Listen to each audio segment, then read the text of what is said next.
আসসালামু আলাইকুম ওয়া রাহমাতুল্লাহি ওয়া বারাকাতুহু। আজ মহান স্বাধীনতা দিবস। আমরা এই দিনে আমাদের জাহাপুর কমলাকান্ত কেকে একাডেমিতে কিডস কেয়ার মাল্টিমিডিয়া স্কুলের শিক্ষার্থীবৃন্দ এবং শিক্ষক শিক্ষিকা বৃন্দদেরকে নিয়ে আমরা এসেছি শহীদ মিনারে শহীদদের প্রতি গভীর শ্রদ্ধা নিবেদনের জন্য।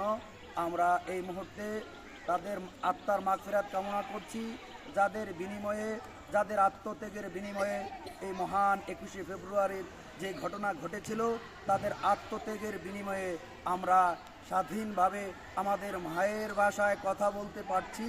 সেই জন্য মহান রব্বি কারিমের কাছে আমার ভাইদের জন্য প্রার্থনা থাকবো, আল্লাহ তাআলা যেন যারা মায়ের ভাষাকে অম্লান করার জন্য, প্রতিষ্ঠিত করার জন্য তাদের উৎসর্গ জীবন করেছেন, তার বিনিময়ে আল্লাহ তাআলা যেন তাদেরকে উত্তম জায়গায় খায়ের দান করে।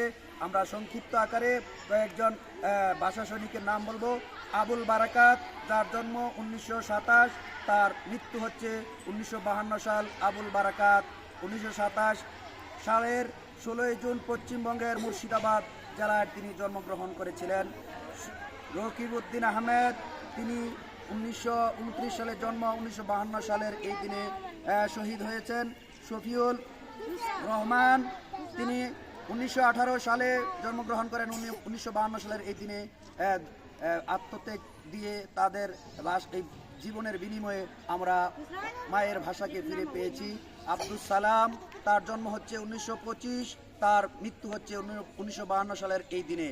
আব্দুল জব্বার 1919 সালে জন্ম, 1952 সালের এই দিনে তিনি আত্মত্যাগের বিনিময়ে আমরা এই মায়ের ভাষা পেয়েছি। আরও 22 তারিখে 2 জন শহীদ, আমরা তাদেরকে কি করি না, স্মরণ করি না। 22 তারিখেও 2 জন শাহাদাত বরণ করেছিলেন। এই 2 জনের আমরা পরিচয় আজকে জানাবো আপনাদেরকে। একজন হলো ওহিউল্লাহ এবং আব্দুল আউয়াল।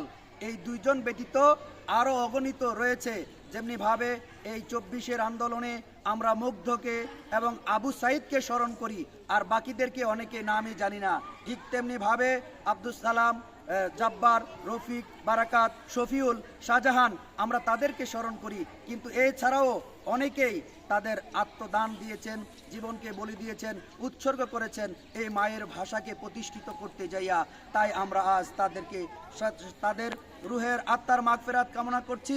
আল্লাহ তাআলা যেন তাদের এই মায়ের ভাষার প্রতি ভালোবাসার ফলে তারা যে জীবন দিয়েছে, তাদের জীবনকে উৎসর্গ করেছে, তার বিনিময় আমরা আমাদের রব্বি কারিমের কাছে তাদের জন্য কি চাই, তাদের আত্মার শান্তি চাই, তাদেরকে জান্নাতুল ফিরদাউস আল্লাহ তাআলা নসিব করুক। আমরা যারা বেঁচে আছি আমাদের মায়ের ভাষাকে অম্লান করার জন্য, আমরাও যাতে আমরা বিভিন্নভাবে আমরা আমাদের জায়গা থেকে চেষ্টা করব। আল্লাহ তাআলা কবুল করুন। আসসালামু আলাইকুম ওয়া রাহমাতুল্লাহি ওয়া বারাকাতুহু।